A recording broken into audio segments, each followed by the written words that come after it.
Teacher talking sports, what it does, what it do, how we live. And for a lot of this season, people asked, what is wrong with the Kansas City Chiefs? The offense wasn't clicking on all cylinders as we've seen in seasons past, and we saw drops galore from their receiving corps.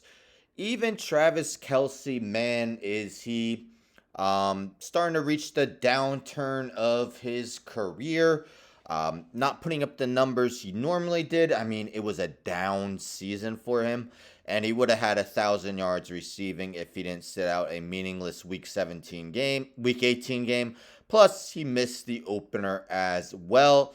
Well, I don't want to speculate anything. I'm just basically asking a question. I want to see what the viewers of this video have to say. So my question is, if Travis Kelce retires after the season, maybe possible. I mean, there's been rumblings about it. We know Jason Kelce. Adam Schefter reported that he was going to retire. Jason said he said nothing yet. But let's say Travis does retire after the season. Would you consider him the best tight end of all time? Now, his main competition is probably Tony Gonzalez and Rob Gronkowski. Of course, there's other great tight ends. John Mackey, Kellen Winslow, Shannon Sharp, Antonio Gates. But I would say most people would have the GOAT between Gonzalez, Gronk, and Kelce. Well, this via Pro Football Talk. Travis Kelce, 6 catches away from tying Jerry Rice's all-time NFL postseason record. Kelce has caught 145 passes via PFT. Kelce has caught 145 passes in the playoffs in his career. Second in NFL history, only to Jerry Rice, who retired with 151 postseason catches. So if he were to get 7 in the AFC Championship game, he would have the most in playoff history. And of course, if they win that game and make the Super Bowl, he would have another chance to get at least 7 catches in those 2 games. So he's second all-time to Rice in postseason receiving yards and postseason receiving touchdowns. Let me do quick math. He's 551 yards behind Rice in receiving yards and 4 behind them in receiving touchdowns. So in all likelihood, he wouldn't be able to break those records this season, but the receptions definitely has a strong case. We take a look at Travis Kelce's career numbers.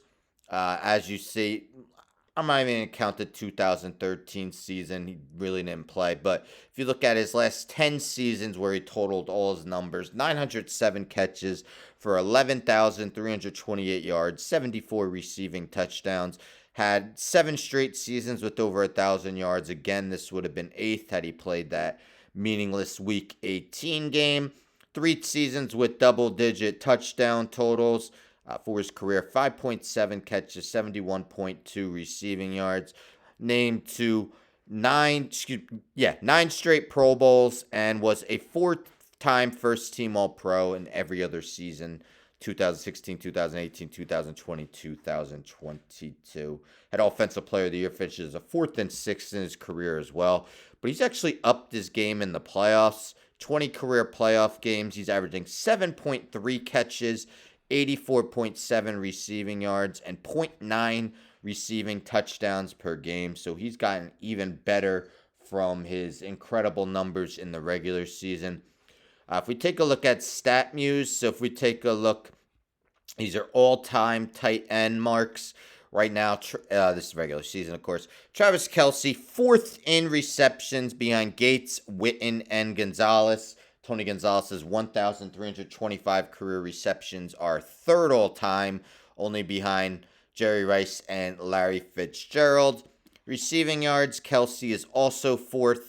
Behind the same 3 guys I just mentioned. I believe Gonzalez is 6th all-time in receiving yards. And receiving touchdowns, Kelce is tied for 5th behind Gates, Gonzalez, Gronk, and Jimmy Graham. Jimmy Graham's had a very good career, although I think it's going to fall short of the Hall of Fame. I don't know if he had just a peak that was long enough. So what are your thoughts? Let's say Travis Kelce retires. They win their 3rd Super Bowl. Let's just say that. He would have 3 Super Bowls. Gonzalez would have none. I mean, he didn't play with the quarterbacks that Kelce and Gronkowski did, but no Super Bowl rings. Gronk has 4. So Kelce would be 1 behind Gronk. First team All Pros. I believe so. Kelce has 4. Gronk has 4. And Tony Gonzalez has 6. And he's a 14-time Pro Bowler. Gronk is a 5-time Pro Bowler. But as we looked at the stats, you got to keep in mind Gonzalez has played way more games than both Gronk and Kelce. So regular season games, Gonzalez 270 to Kelce's 159 and Gronk's 143. Now, Gronk did have his share of injuries in the regular season, but much like Kelce, they've come through numerous times in the postseason. So again, no idea. If Travis Kelce retires after the season, let's say they win the Super Bowl, or even if they don't win the Super Bowl and he has 2 Super Bowls instead of 3, would you consider Travis Kelce the best tight end in NFL history? I know you judge a tight end by more than just their receiving numbers, but I think his lack of blocking has been overstated. He's done his job in that aspect of the game. Maybe he's not quite a George Kittle, but very few tight ends are. And George Kittle, awesome as well. Might retire as a top 10 tight end of all time. Not quite the receiving threat that the guys I named are. But let me know in the comments. Kelce, Gonzalez, Gronk, someone else. After the season is over, who would you consider the best tight end in NFL history? Will the Chiefs be able to advance and allow Kelce to grow his postseason stats? Of course, they play the Ravens this Sunday.